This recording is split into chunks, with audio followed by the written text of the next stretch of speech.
and special for our principals that are here today, our ICE Deputy Director, Madison Sheahan, our Florida Governor, Ron DeSantis, Larry Keefe, who is the Executive Director for the Board of Immigration Enforcement, and finally Jeff Denisi, who is the Chief Patrol Agent in charge for the Miami sector. Great opportunity to ask questions and to meet all these individuals. Again, it's been a historic event, and it's a commitment that we're all together. We're working together to make sure we get this done correctly and how we've always been doing it. Again, the ICE mission statement continues to be to protect the homeland against those individuals who undermine the integrity of our immigration laws. This operation encapsulates that, and I'm very proud to be here. And I will now introduce our ICE Deputy Director, Madison Sheahan. Good morning, everyone. I'm Madison Sheahan, the ICE Deputy Director. It's really an honor to be able to be here today with all of you to highlight the success of this historic operation, Operation Tidal Wave, which was created in partnership with the state of Florida and ICE. Since January 20th, President Trump has made a commitment to the American people to prioritize public safety as well as national security. And everything we do at ICE is to prioritize those things. And this operation really is a historic marker of success that was made possible because of the partnership with the state of Florida, allowing us to activate our 287G officers and activating over 250 local and state law enforcement as well as National Guard to assist our federal partners. And I want to thank Governor DeSantis for his commitment to be able to put this operation on for the last week. And together we are able to conduct over 1,100 arrests and remove several violent gang members from the communities here in Florida. Operation Tidal Wave is truly a first of its kind operation, utilizing 287G resources, integrating with the state and local law enforcement to assist in the day-to-day ICE mission. While this may be the first 287G operation of its kind, thanks to the governor, it's not going to be the last.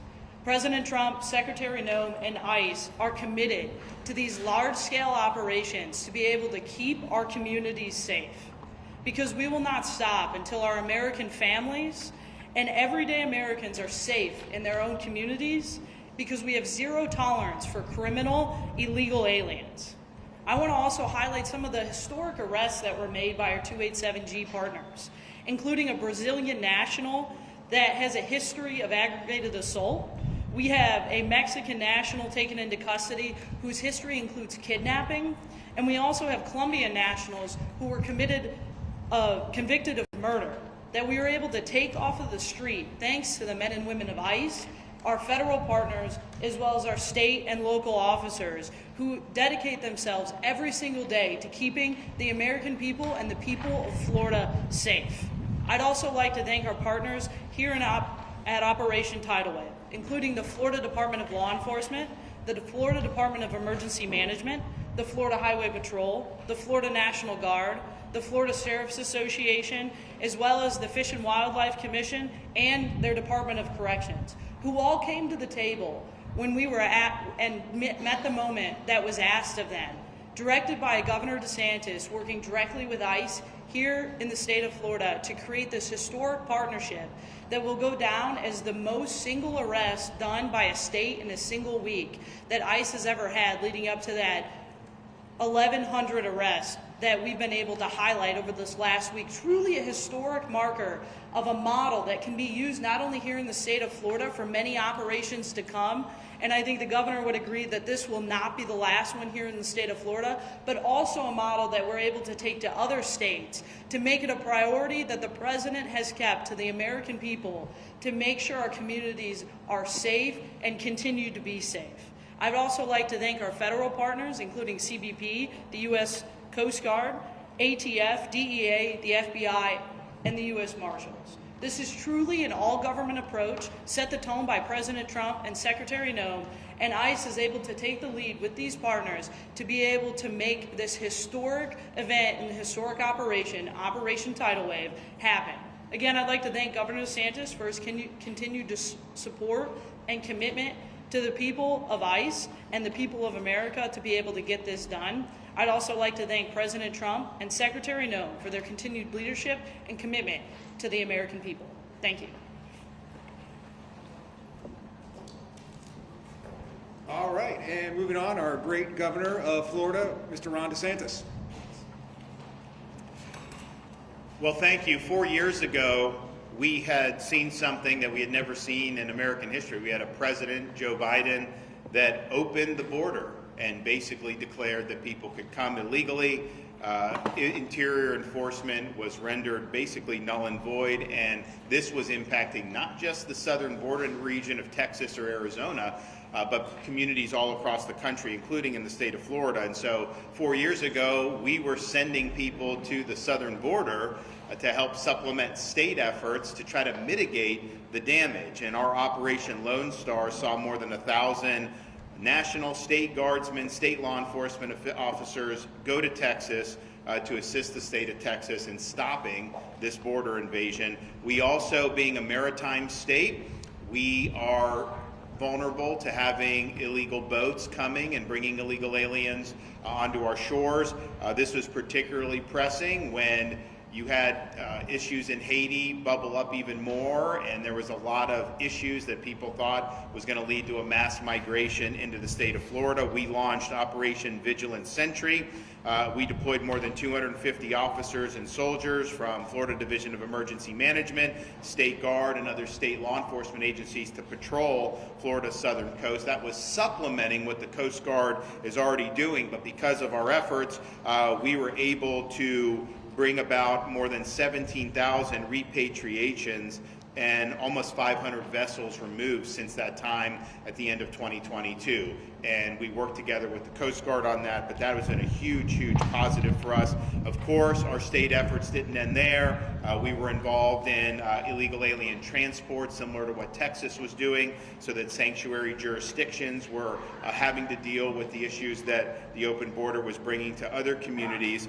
And we were really on the front lines of that all 4 years of the Biden administration.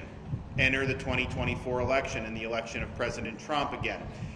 Border security and immigration enforcement was perhaps the signature issue of the president's first campaign in 2016 and this one where he got reelected. So we saw an opportunity to have a much different relationship with the federal government as it relates to immigration enforcement. So immediately I instructed our state agencies to engage in what are called 287G agreements with Immigration and Customs Enforcement, which basically leads to our state agencies being able to exercise authority in the immigration sphere to supplement and cooperate with the federal government. And we know that ICE had a rough run under Biden for 4 years. A lot of the things, this 287G program was effectively dormant. Certainly the task force model was dormant.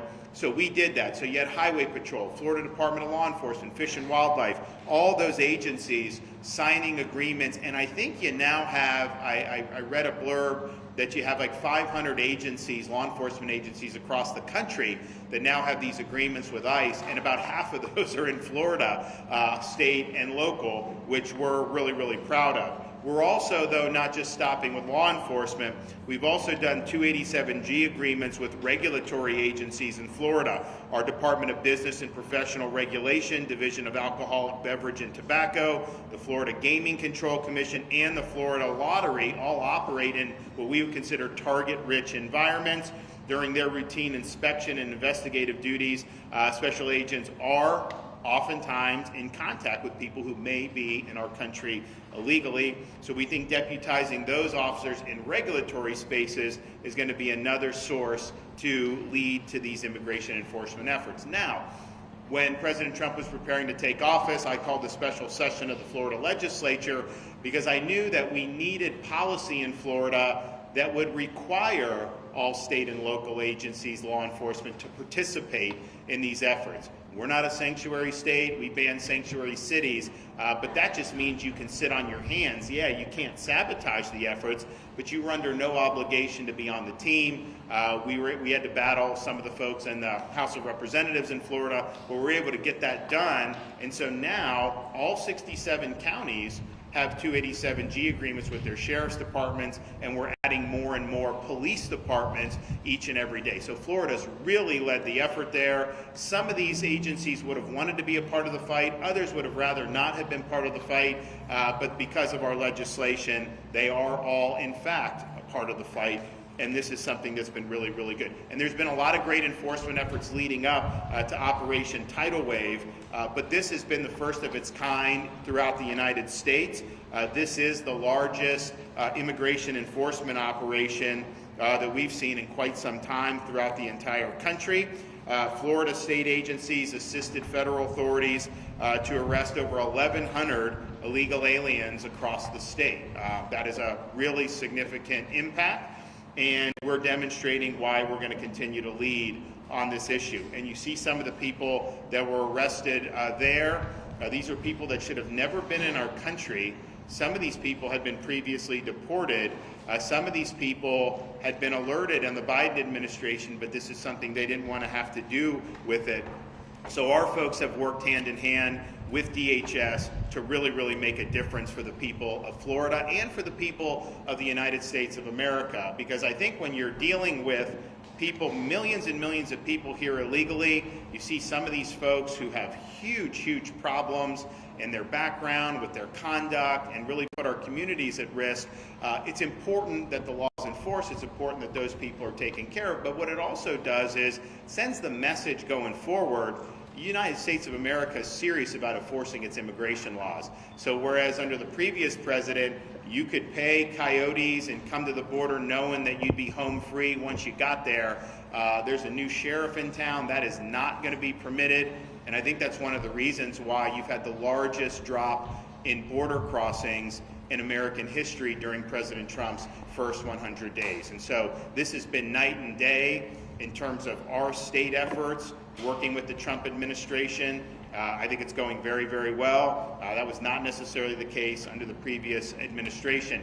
What I'd also say is this: we have the best emergency response team in the country. Our state agencies are very versatile. We have both a National Guard and a State Guard who are used to responding to different types of contingencies. We're ready, willing, and able to take it to the next level. We have submitted plans to DHS to say, if this is approved, we will go off to the races, and we will be able to do really from soup to nuts, from apprehension to detention, even putting some of our people in the National Guard in line to serve as immigration judges to process this. We can do it. And I'd also say, you hear a lot about due process. We have tens of thousands of illegal aliens in Florida at a minimum that have already been issued final orders of removal, and there's hundreds of thousands of them throughout the United States of America. So they've had a lot of process. They've been ordered to be removed. They have not complied with those removal orders, and that's a very, very high priority for our state efforts to continue to identify those individuals and make sure that they're returned to their country of origin. So I want to thank the federal agencies that have really led the way. It's been a welcome change here in the state of Florida, and also thank all of our state and local partners who worked really, really hard for this operation, but have been doing this now for many months, and we're proud to have been the first state out of the gate. But we view this as just the beginning. We think that the best is still yet to come. So thanks for everyone that's been involved. Thank you, Governor DeSantis. Thank you for his support and his vision. I'd now like to introduce Larry Keefe, who is the Executive Director for the State Board of Immigration Enforcement. Thank you. Good morning. The first thing I want to do is follow Governor DeSantis with thanks to our federal partners. Thanks to our federal partners for placing their trust in us. Thanks to our federal partners for reposing their confidence in us to be one of what is the first of its kind partnership in the mass deportation immigration enforcement setting. We are very grateful for that. 100 days ago, the President of the United States, upon his inauguration, declared a national emergency. He ordered, and when I say you all, I mean my federal partners here in this room, he ordered you all to secure our borders, and he ordered you all to deport over 15 million illegal aliens who had invaded our country and infiltrated our communities. And I say this vicariously proudly for you all. I used to be with the Department of Justice, so I have some federal DNA that still runs through me. I am so proud that you all, our federal partners, in about 7 weeks, effectively, functionally secured our national borders and restored our national sovereignty. Yesterday, I saw President Trump presiding over a cabinet meeting where Secretary Noem took it out several decimal points that as of yesterday at least, the border is 99.99, and maybe she went on for some more, but effectively secure. So job well done, and it's an honor to be your partner. But, and by the way, I should mention, I spent some time on the Texas border, and over 60% of the folks, the illegal aliens that invaded this country were headed to Florida. So a special thank you from Florida to President Trump and Secretary Noem for that great accomplishment of securing our border. But the transition and focus now is on what I understand to be the largest deportation campaign in American history. Millions and millions of people embedded, illegal aliens embedded in the heart of our country, and that is a huge task and a huge undertaking for any organization. But a lot of people don't know, given the size and the power and the authority of the federal government, that when it comes to law enforcement, federal law enforcement is really only about 15% of all the law enforcement in this country. 85% of the everyday regular law enforcement in this country is at the state and local level. In order for the federal government to carry out its mass deportation mission, it has to have not just the kind of passive, yeah, we're with you, support and assistance, but direct engagement, leaning forward, ready to assist, hand in hand.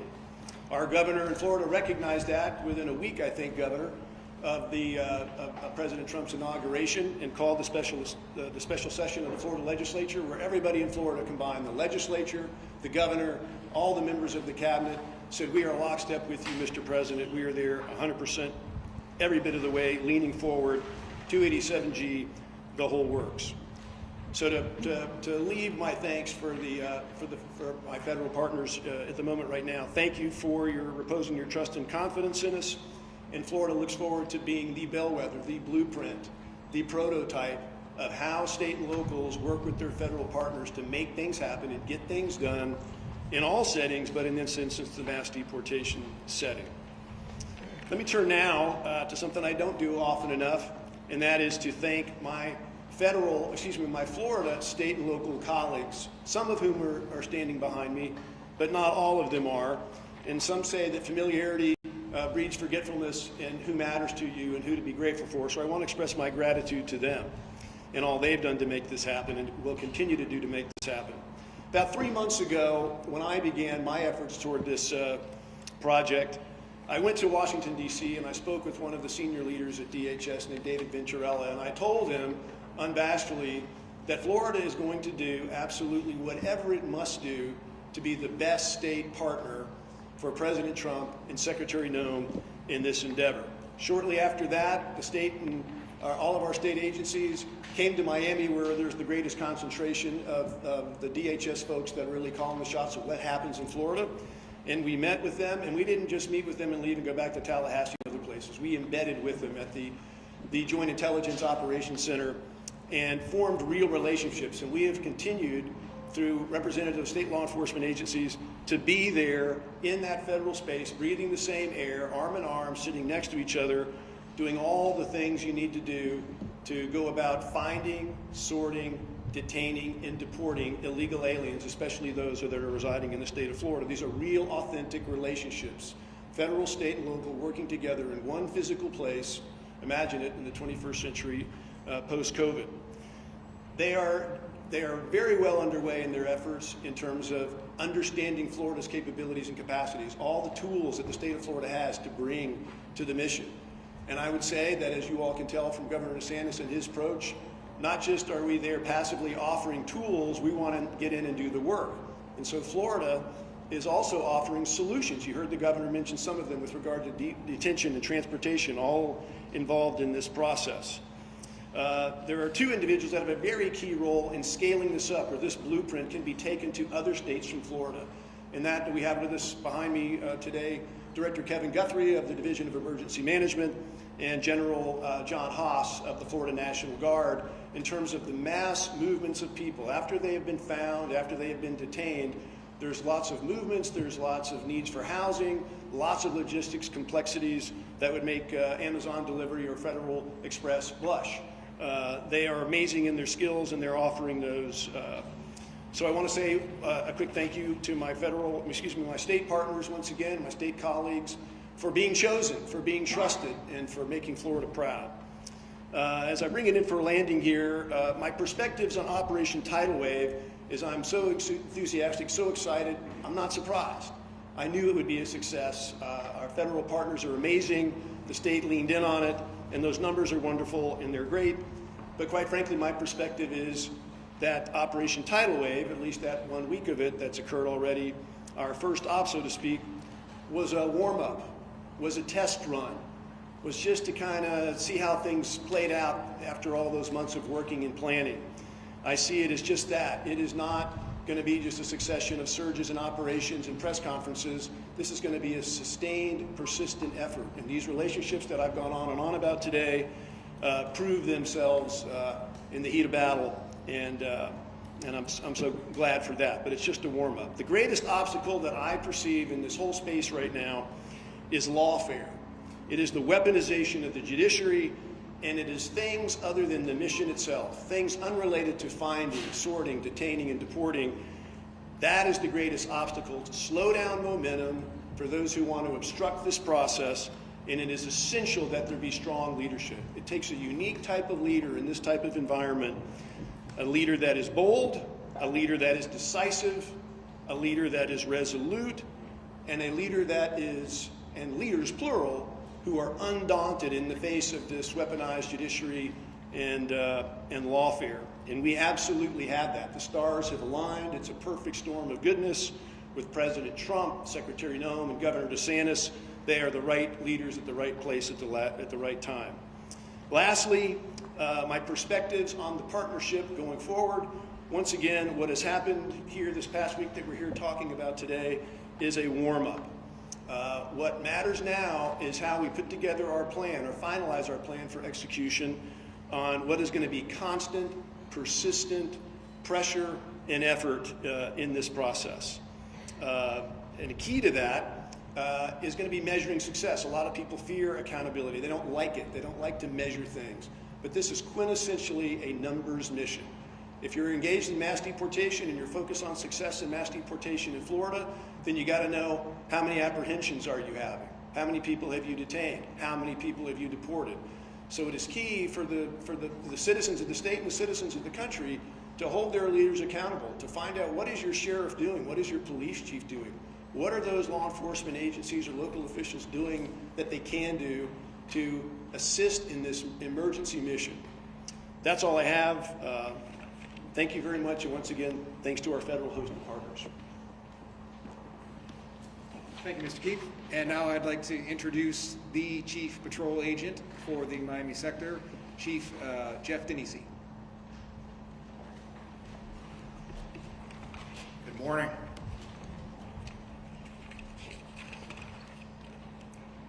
I want to begin by thanking Governor DeSantis and the Florida state law enforcement partners and military partners and the Florida sheriffs for leading the charge across the nation in immigration enforcement.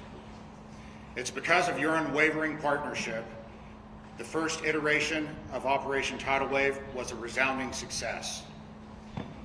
In the simplest of terms, border security is national security. The maritime border environment surrounding the state of Florida is being exploited every day by foreign terrorist organizations, such as Tren de Agua and MS-13. These criminal organizations are attempting to smuggle people and narcotics, which pose a significant danger to our nation. To combat this threat, the law enforcement agencies of the Department of Homeland Security within the state of Florida employ a defense-in-depth posture. The first layer of enforcement is the seamless coordination between the United States Coast Guard and CBP Air and Marine operations. Their tireless efforts in the maritime detection and interdiction set the foundation for our success. Our DHS maritime partners are strengthened by the expertise and commitment of the Florida Fish and Wildlife Conservation Commission and the Florida Sheriffs and the coastal communities. The vital intelligence and operational space generated by the maritime interdiction partners allows the U.S. Border Patrol and the CBP Office of Field Operations to focus their efforts on the ingress and egress smuggling routes. These routes are utilized by those attempting to circumvent the Homeland Security laws. It is in this environment that the Florida Highway Patrol, National Guard, and Fish and Wildlife Conservation Commission and our local sheriffs are invaluable partners. They work shoulder to shoulder with our agents and officers to ensure the integrity of our shores, our marinas, our ports, and our roadways. This unified front sends a very clear message. Florida's coast will not be a haven for foreign terrorist organizations. The final layer of DHS enforcement belongs to our ICE partners, with ERO removal operations and Homeland Security investigations. They're responsible for disrupting and dismantling foreign terrorist organizations by targeting criminal individuals. During this operation, ICE, in collaboration with FDLE, FBI, DEA, ATF, and the CBP Special Response Team, focus their efforts on the apprehension of illegal aliens with final orders.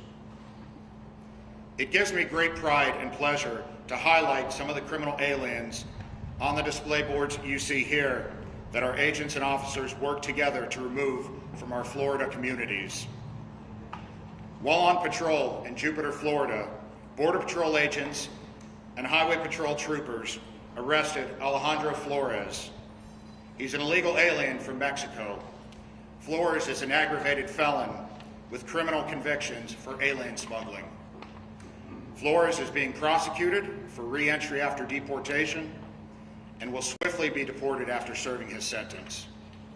In another event during this operation, Border Patrol agents and Polk County Sheriff's deputies collaborated to arrest Geller Orobio, an illegal alien from Colombia, after his release from a local detention facility. Orobio served a sentence for residential breaking and entering and has prior charges for re-entry after deportation and is a confirmed South American theft group member. Orobio is being prosecuted for re-entry after deportation and will be deported. To those that violate our immigration laws and undermine our national security, the message is clear. We will locate you, prosecute you, and deport you. The success of Operation Tidal Wave sends an unwavering message. Our collaborative efforts are making Florida an inhospitable environment for criminals to operate. We are committed to ensuring our Florida communities are safe and our nation is secure. On behalf of Customs and Border Protection, I extend my deepest appreciation to Governor DeSantis and our state and local law enforcement partners. Your commitment to the safety and security in Florida is steadfast, and we are honored to stand alongside you in this vital mission. Together we are stronger, and we will continue to make a difference. Thank you.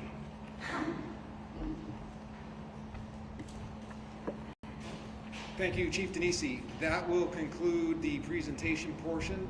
We will open it up for a few questions that are germane to the Operation Tidal Wave. Ma'am. I'm sorry, sir. Can you spell the two names that you just said?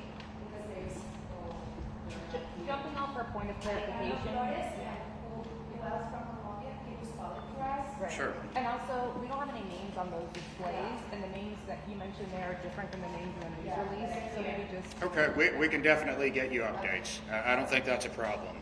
The first name is Geller Orobio, O-R-O-B-I-O. And he's the Colombian individual you see over here. Geller. That's G-E-I-L-E-R.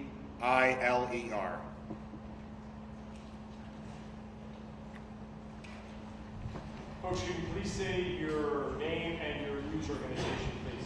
Sir. Two questions for the governor.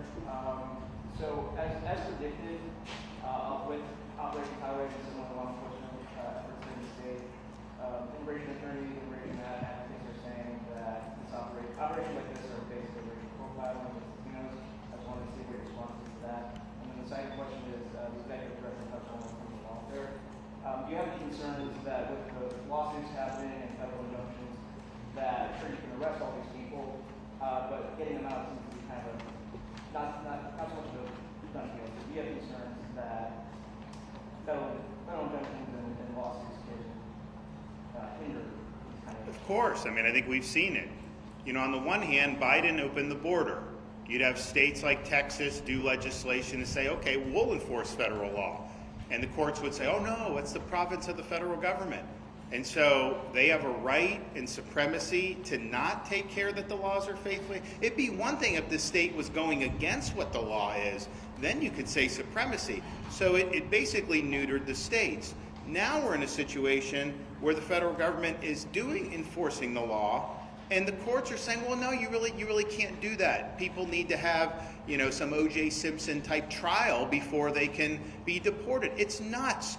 And it's a heads they win, tails we lose for the country, to where people come in unimpeded and it's virtually impossible for them to go. I think the president has statutory authority to do this. I also think he's got Article 2 constitutional authority to do this. But I think what we've seen is they will find judges who just want to throw sand in the gears. And that's been true across their efforts, not even limited to the immigration space.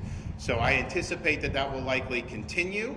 Ultimately, though, you know, the U.S. Supreme Court can end this charade. They've had opportunities to do it, and they haven't been willing to do it. They've created some of the mess in the immigration space with the jurisprudence. They should reverse U.S. versus Arizona. That was not the right decision. That was a split decision from the court.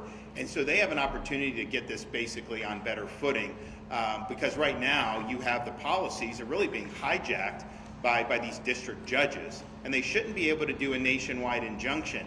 If you have an illegal alien that they sue for, and the judge wants to find something, even though I probably wouldn't agree with that, that should apply to that case. It shouldn't stop immigration enforcement efforts writ large. So we're going to continue to deal with those issues, but I do think these are going to need resolution by the U.S. Supreme Court, and I don't think you're going to see it end until that happens. There's no racial profiling. If you're here illegally, then you're in violation of the law. And there's not saying that, you know, only people of one shade, or that if you're illegal, you're illegal. And we're going to hold you accountable.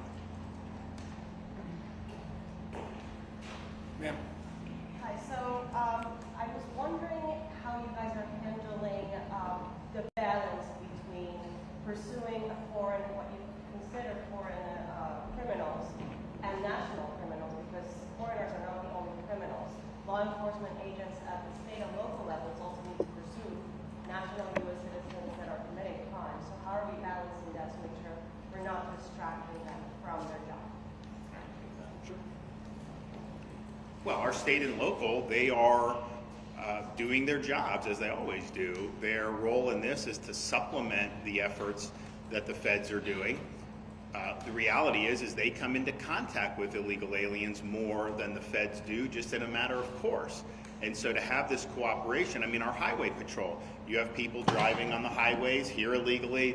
We don't issue driver's license. We don't recognize driver's license. We don't recognize any ID for people here illegally in Florida, but nevertheless they're driving. Well, our highway patrol can then work with ICE and get this process moving. So it works well in harmony, and I think ultimately if you're enforcing immigration laws consistently, I think that leads to less crime overall, and I think it ends up helping their missions. Sir?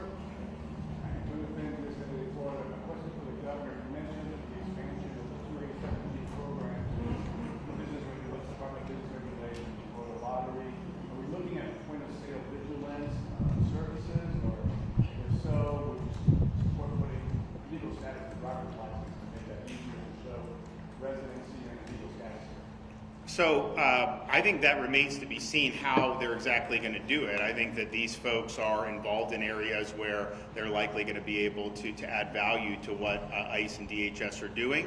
So I think just stay tuned and see how that unfolds. I'm Ashlyn Webb with WFTV Channel 9 in Orlando. This is a question for Deputy Director Madison Sheahan. I was wondering, we've heard about the importance of knowing the numbers of apprehensions from ICE. We heard that from Mr. Chief just now, and we know from this operation. But ICE's website shows spotty data with monthly and quarterly apprehensions. Why is that? Why isn't it being updated since the Trump administration? And also, are you guys meeting that quota that the Trump administration put out of 1,200 to 1,500 a day? Look, we work with the White House every day. We update them on the numbers every single day, and we're working closely with the president, his team directly at the White House, as well as Maine DHS team with Secretary Noem every single day. We saw the numbers we put out for the first 100 days, roughly 65,000 arrests in the first 100 days, which is truly a historic number. And I think, and the governor has mentioned this too, I think the biggest difference is the way we're counting every arrest. These are legitimate arrests. These are criminal aliens. We have zero tolerance for criminal aliens to be in this country, and we're making sure that we're counting every arrest as accurate as possible, and we're not doing catch and release that you saw from the Biden administration, which shows a lot of skewed numbers of what you saw out of the previous administration. The president has zero tolerance for us to do anything wrong with the numbers. We are very clear in the stance of what we're counting as arrests, and we stand by our numbers. Why isn't it being updated monthly, though, as it typically was before? Look, we update the numbers as often as possible. The data comes into us every day. We're moving as quickly as possible to make sure President Trump, Secretary Noem have made it a priority to be more transparent than the previous administrations, and we are working to do that every day. You mentioned 63% were criminal aliens. What happened to the rest? I mean, did they also have deportation orders? Yes, everybody that is in this country illegally is a criminal, and so we are processing them through the immigration courts, the due process, to make sure that we get them through the courts, through the DOJ process, and then from there they will be deported, turning the outcome of those cases. Director, you made mention of certainly that the focus is on criminal immigrants, but we've certainly seen some stories where mothers who have either overstayed visas or have shown up for a regular appointment and they have a deportation order and with no criminal history, so that person along with their child is deported. And we've seen a bunch of instances of those made reference as collateral. Can you speak to that, man? Mothers with no criminal history with infant child or babies are being deported, and is that how the process is supposed to work? Look, I stand by what we've said since day one, since January 20th. If you are in this country illegally, you are a criminal. We have zero tolerance for criminal aliens in this country. As far as a conversation about children, I think the real conversation we should be having is about the 500,000 children that the Biden administration allowed to come unaccompanied across the border that President Trump has made a priority to get them back home with their families. A question for the governor, just about the intersection of state law and what we saw at the federal court in Miami on Friday. A judge had reiterated that there was a stay. She said that there was 15 arrests that apparently were made. One was with a U.S. citizen up in Tallahassee in violation of a federal order. We hear you kind of take a jab at the due process and the judicial, but due process... It's not taking a jab. It's just, you can't have effective immigration enforcement if you have elaborate procedures that you have to go through. It is not punishment to be removed from this country. If you're going to be punished, then you get the full panoply of due process. But these are not punishments that are being rendered. It is just the consequence of being here illegally. Now, in terms of this judge, we are not at all surprised. We knew that they would go in and do that. the legislature structured that state law in a way that was different from Texas and some of the others that have run into problems. So we actually feel confident that we'll ultimately be vindicated on that. It should be a crime to enter the state of Florida illegally. We have police power to be able to do that. That does not undercut or interfere with federal efforts. In fact, if anything, that buttresses federal efforts. Governor, you guys are going to detain these people with the already existing capacity challenges in ICE detention centers as well. So on detention, if we get the sign off from DHS, we can expand detention space very quickly in Florida. I mean, just think about it. I mean, you guys who are Florida based, you know when we have hurricanes, we end up setting up locations for tens of thousands of linemen, right? Do that very, very quickly. So we have the capacity to set it up quickly, but we're not going to do that without the approval of the Department of Homeland Security. And I know they're working on exactly what they want to do after tidal wave. This is what they had focused on. So Kevin Guthrie, Division of Emergency Management, they can absolutely do that. And that could be potentially a short-term support for the lack of space that the feds may have. So we stand ready, willing, and able to help in that space. We stand ready, willing, and able to help in the immigration judge space. Remember, I mean, not everyone may know because the way it's presented, these are not Article III judges. They are executive branch employees, basically. We can absolutely deputize judge advocates from our National Guard units to serve as immigration judges. We can do others to do that. So we'll help on that piece as well, and we can even help on the transport piece, whether it's transporting. I know that they were talking about Gitmo. I don't know that they've used that, but we can help with that as well. So we can really be a force multiplier in Florida, and a lot of it is just because, well, one, we're committed to the mission. We think it's important. We know that there's tens of thousands of illegal aliens under deportation orders in this state alone. I've heard as much as 80,000 maybe in the state of Florida who've already been ordered to be deported, but certainly it's tens of thousands. But we also have great muscle memory on how to handle quick emergency responses. So these things can happen very quickly. Our guys are very nimble. I mean, you know, you've seen hurricane responses, but you've also seen us rescue people from Israel. You've seen us evacuate and rescue people from Haiti. This is just what we do, and we stand ready and willing and able to help. Governor, with all due respect, this is the United States of America. There are so many. Where are you from? I'm WSBN Channel 7. Okay. My name is Vanessa. Great, thanks. United States of America. So many people are being robbed. There's due process.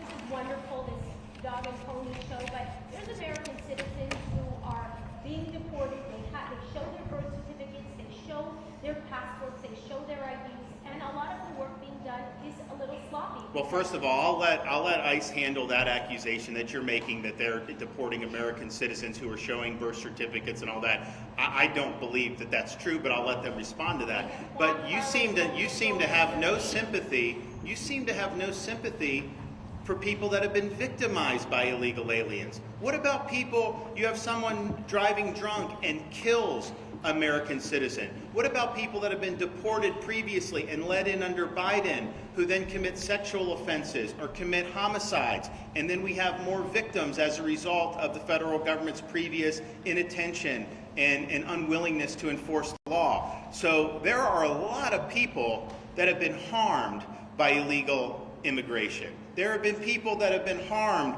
by Tren de Aragua gang members who should not be in this country in the first place. So let's just be clear. Who are you fighting for? We're fighting for the citizens of Florida. We want them to be able to live in a society that upholds the rule of law. We want them to be able to live in a state that is safe. And we have to take action on it. I'll let them address your accusation. But the notion that somehow this is America, therefore we're supposed to have an open border, we're not supposed to enforce immigration laws, we're supposed to just sit on our hands when Biden let in 7 or 8 million people illegally into the country? No, that is not responsible. That is not what our citizens elected us to do. So we're in this fight. I think a lot of these narratives that I hear, to me, just instinctively, I think they're fake narratives because I've seen it happen so many times. But I will let folks at ICE respond to your accusation. But according to court, Well, the first thing I'll say is that I think the governor's words really stand on their own. The men and women of ICE are working every single day to protect the communities, working with state and local officials to do our very best to protect the communities after the Biden administration opened our borders, allowed people to come into this country that should have never came into this country in the first place, jeopardizing our families and our communities and putting them in harm's way on a daily basis. The men and women of ICE are going into those communities to protect the men and women in these communities, to be able to do the mission that we've been set on every single day that the president has given us. According to court documents, however, of the 349,000 new court cases in 2025 alone, only 1% are new cases based on alleged criminal activity. So a lot of these people don't have criminal past or background. So who's being arrested and where is this information on ICE's website? It's on court documents, but we can't get this information, and ICE, quite frankly, isn't being very transparent. Look, I'll stand by the fact that if you're in this country illegally, you are a criminal. You will be deported. You will have the opportunity to be able to come back into this country through the correct immigration processes. We're working through those every single day, but our number one goal is to keep the American people safe from the criminals that are walking in this country that should have never been let through in the first place. Just to follow up on the guy from Jupiter, because we've been covering that case as well. I think a lot of the criticisms of this racial profiling is the idea that maybe some of these work trucks are getting pulled over. We know this man, he was a passenger in the car and was pulled over for a tinted windshield. Can you give some more descriptions of the car and that criticism that work trucks are the ones being targeted? So let me tell you how we operate on the highways. Not only working with Florida Highway Patrol, they're pulling people over every day for traffic violations, but when you see a Border Patrol agent, a marked green and white out there on the highway, this is how they operate. They're cruising along the highway and they're looking for reactions. Reactions from the driver, first of all. The driver looks over and then looks away and won't look at them again. You know, there's different, they vary their speed, they move away from that marked unit. We run the license plate. The license plate comes back to an illegal alien. We have the name of the individual registered to the vehicle. We get their DOB from there and we run it through our immigration systems. So we know when we pull that person over, the registered owner of that vehicle, which gives us reasonable suspicion to stop the vehicle, is an illegal alien. He may not be in that vehicle, but it gives us enough reasonable suspicion, which is what we need to stop a vehicle. There is no racial profiling going on. Governor, you said some agencies wanted to be part of this fight, some agencies would rather not have been part of this fight. Can you be a little more specific? And was there any pushback or just outright refusal from any agencies or any officials with these agencies or even public officials or state officials to be part of this operation? So, no, that's not what I meant. What I was referencing is when we did the special session, one of the things I insisted on was that we impose a duty on all state and local law enforcement to actively assist and participate. I think the language is you have to use your full efforts available to you. Now, obviously, some of our rural sheriffs, they may not have any personnel. Some of our more urban areas probably have a little bit more ability. They also provided funding, though, of course, to help these agencies. We didn't want to do an unfunded mandate. But my point on that is, had we not imposed that duty, you would not have had 67 sheriffs do 287G agreements. You would have had some, maybe even most of them, but you definitely wouldn't have had all of them. You wouldn't have the number of municipal agencies, police departments that have had the 287G had we not imposed the duty. And so that is just, and it's not, I mean, you have some sheriffs that are conservative law and order, but their view is maybe, hey, the feds can just take care of it. I got enough on my plate, and I get that, but that ultimately doesn't work because this is a problem that is not just limited to ICE agents. I mean, it's a problem that affects communities throughout the state of Florida. It does affect criminal activity. It is a way to bring in drugs, bring in human trafficking, a whole bunch of other stuff. So they're all on board.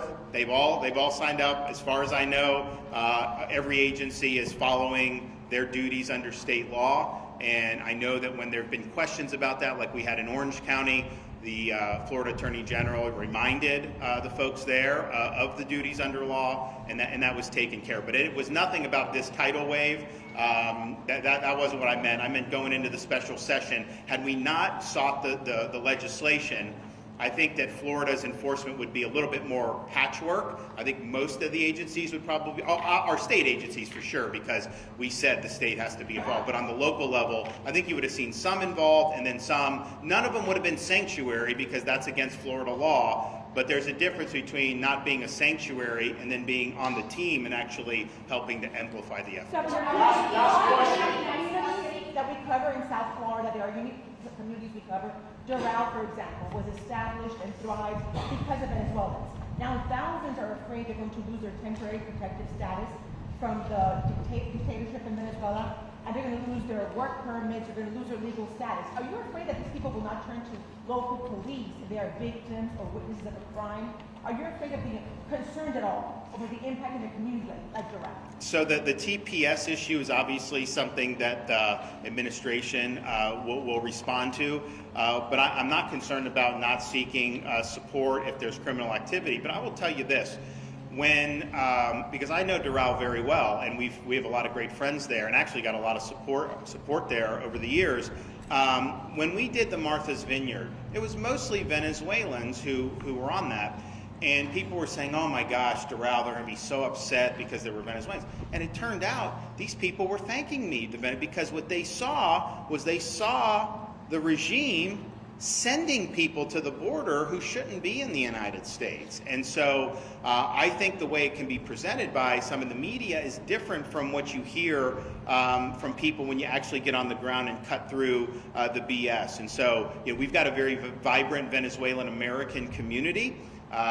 Made huge contributions to South Florida and to the state of Florida, and that will continue. But at the same time, I mean, some of these gang members, some of the people that have come in with Maduro, pushing them out of prisons and stuff, we don't want those folks in Doral. We don't want those folks in South Florida. And I think that there's a pretty clear distinction on those two types of folks. Governor, you mentioned also... I want to thank everybody. I want to thank the governor. Thank you, everyone, for attending today. Again, thank you very much. Hey, Nestor, can we do live shots in the parking lot?